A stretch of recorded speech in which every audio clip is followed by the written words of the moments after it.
Hey everyone, how you doing? I hope everything's going well. I just want to make this short video and share with you about my name.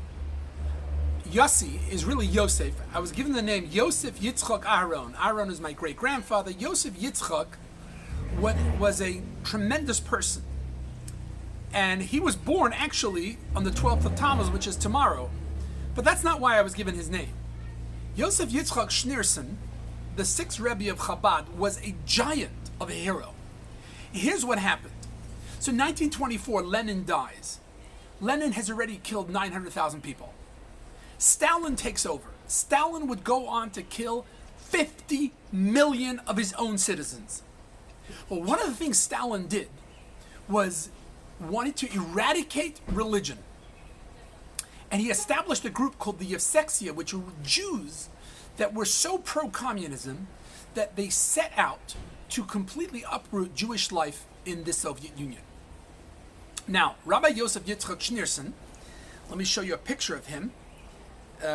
Here's Rabbi Schneerson at a young age. He had taken over the leadership of the Chabad movement in 1920 after his father died. And he called in 9 of his students and said, we are going to fight Stalin to the death. And this group secretly committed themselves to establishing Jewish schools, mikvahs, having ritual slaughter, circumcisions, all throughout the Soviet Union. They went everywhere. As quick as they could establish a little school, it was shut down by the KGB, the former secret police of the Soviet Union. But they were relentless. The Rebbe, Rabbi Yosef Schneerson, my namesake, was relentless. He said, absolutely, we are going to fight tooth and nail for the survival of Judaism in the former Soviet Union. The entire underground network of schools, mikvahs, sending people all over so that we could keep Jewish life alive. And this went on. 1927, he was arrested. He was arrested and quickly sentenced to death by firing squad. Miraculously, about 2 weeks later, on the 3rd day of Tammuz, they said, that's it, we're not going to kill him. There was a lot of international pressure and other things. They're going to sentence him to 10 years far out in Siberia in a place called Kostroma. Obviously, the Hasidim were quite happy, although not satisfied.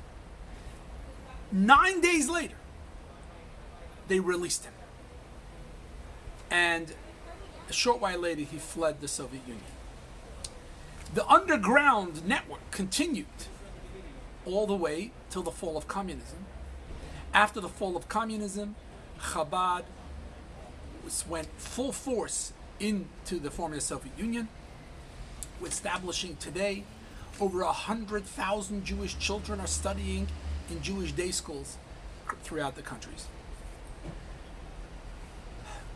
Think about the odds. One man against Stalin. 50 million of his people he killed. But the Rebbe, Rabbi Yosef Schneerson, the sixth Rebbe, was adamant. We're going to fight tooth and nail to death. We will not give up. And my friends, that is how Judaism survives. We cannot be complacent. We have to be adamant and strong and powerful about Jewish survival, Jewish thriving, not just surviving. And it's an honor, a gift for me to carry his name. I hope I can only do a fraction of the justice that it deserves. I encourage you to get this book. I'll also leave a link to a website. It's called The Heroic Struggle. And it's so inspiring how he stood up to the Soviet guards and the Soviet interrogators and was adamant that he would keep Judaism alive. Just one small vignette from the book. When he was arrested, he was actually arrested by 2 Jews, part of the Yevsektia group, Jews that were pro-communism. And one of them, the grandfather, had been a chassid. Could you imagine? In any event, one of them said to him, Rabbi, you see this gun? Makes people talk. He said, your gun ain't gonna scare me. The gun scares people who only have one world, the material, physical world that they know. I have two worlds. There's the material world, the spiritual world, the world to come. It's not gonna scare me. The resilience, the inner strength, the courage, the heroism that he showed was tremendous.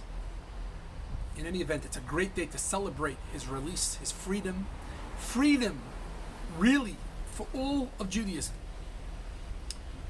And that led to him coming to America and reasserting and establishing Chabad in the United States, which has done so much for Chabad all over the world.